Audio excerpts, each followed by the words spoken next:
Hey guys, this is Benny Ricciardi with rotocurve.com, and I'm here with our DraftKings running back picks for week 9. There are 4 guys who we're going to talk about on the running back picks today, and one guy who I know everybody's going to ask me about, so I'm going to tell you why I'm not going to be using him this week. So let's get into the PowerPoint and we can kind of discuss it. These are the 4 guys who I am going to be looking at using, and as you can see by the bottom of the list, the one guy who I'm going to be fading is going to be Todd Gurley. Devonta Freeman is on top of the list at $8,000, followed by Danny Woodhead at $4,800, D'Angelo Williams at $5,500, and Jeremy Langford at $4,000. And yes, the one guy I will be fading this week is Todd Gurley. The last couple weeks we've had Gurley favored and at home, which has been the pretty much what you look for when you're looking for a running back to start. Guys who are favored and at home usually do see the lion's share of the carries, and they also get a chance to score multiple touchdowns. It's something that has been bared out by the numbers over the years, and something that's a well-known trick that a lot of very good DFS players use. This week, Gurley's on the road, and they're the underdog, and to me, that means that he's probably not going to have the same kind of upside that he's had in the last couple of weeks. The last thing I want to mention is his price has also come up a little bit. So while I do think he's a solid running back, and I do think he's somebody who, can have a decent game here, he's going to need to have a really big game in order to pay that off, and I'm not sure if I see that coming for him this week. On the other hand, I do really like Devonta Freeman this week, and if I was paying up for a running back, I think I would take Freeman over Gurley in this situation. He's a big favorite against a 49ers team that is basically thrown in the towel. They're making a change at quarterback. They traded away their starting tight end. Their running back 1, 2, and 3 were all hurt last week. Their wide receiver 1 is on the mend as well. It is just an absolute mess on the offensive side of the football for the San Francisco team. Go the ball and we can Freeman run it and play a ball control, field position kind of game.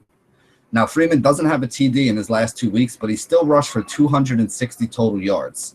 He had 27 touches in each of the last 2 weeks, so I don't really understand why people are saying that he's not playing well. Just because he didn't get into the end zone doesn't mean that he's not playing well. His price has come up to the point where he does need to get into the end zone. Otherwise, he's probably not going to be able to pay off that price tag for you. But I do see him having a chance to score not only 1 but multiple touchdowns this weekend, and he's been getting a ton of carries and a lot of passes out of the backfield as well. So if he can just have his normal game and add another touchdown or 2 back into it, he's going to be up to that 25 to 31 point range where you really want to see a guy who you're paying $8,000 for. I think this is a very good situation for him as the favorite at home in this game, and he's definitely somebody I'm going to be looking to roll out in some of my rosters. The next guy I want to talk about is Danny Woodhead. People are off him last week after him being kind of like the forgotten man after having a huge week the week before. Melvin Gordon did a lot of running. They kept the ball on the ground a lot last week, and Woodhead didn't really have a ton of opportunity to come up with catches.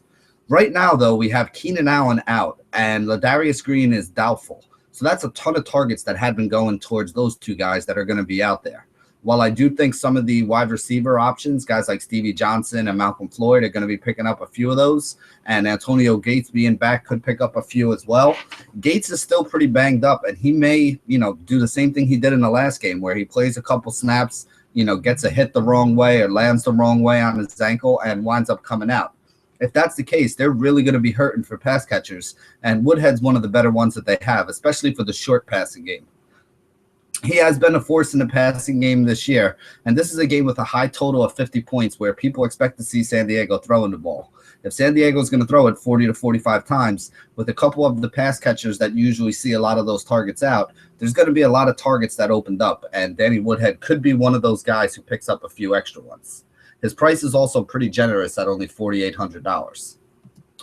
The next guy I'm going to talk about is D'Angelo Williams. As you guys know, Le'Veon Bell is now out for the year.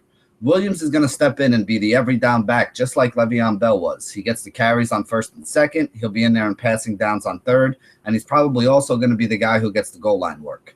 He had 17 and 31 fantasy points in week 1 and 2 when Le'Veon Bell was out on suspension. His team is favored in this game, and it's a high total, so I do think D'Angelo Williams will be a good bet for this weekend. I'm not thrilled with the $5,500 price tag, but if you look at the price tag of some of the other options that make sense this week, he is one of the cheaper ones that you can feel confident in. The last guy I'm going to talk about is a little bit more risky, but that's Jeremy Langford at $4,000. He's taking over for Matt Forte, who is likely out for the next 2 weeks. They face San Diego, who has allowed the most points so far this season to fantasy running backs, and Langford will be the primary runner as well as one of the primary pass catchers out of the backfield. So basically, he's going to be taking over that Forte role. I do think you'll see a little bit of guys like Kadeem Carey and Anton Smith in there as well, but Langford should see the lion's care of it. Should see the lion's share of it and wind up with about 15 to 20 touches. He's the best of the cheap running back options with a clear path to carries this week, and I think you can roll him out there at only $4,000. So you're looking at this week for our running back videos over on DraftKings. Obviously, if there's some other things that come down between now and the end of the week that open up some value, that would be something that we'd really be looking to add in because there aren't a lot of cheap options here. Right now, it looks like the best way to go cheap if you wanted to kind of punt the running back position and still give yourself some upside is a combination of guys like either a Danny Woodhead or maybe spending up for a D'Angelo Williams and pairing him with a guy like Jeremy Langford. The problem is it's a little bit more risky to go, to the low end with guys like that this week than it has been in weeks past. When you had guys like Jonathan Stewart at 4,100, who you knew was going to see 15-plus touches. Some of the guys like Chris Johnson at 46, who you knew was going to see 10 to 20 touches. There's just a little bit more uncertainty with some of the cheaper running back options this week. Remember, we have 6 teams on a bye, so there's a couple less games as well, which, all kind of adds into the fact that we're going to see higher ownership on every player across the board and definitely on the guys that people really like to use.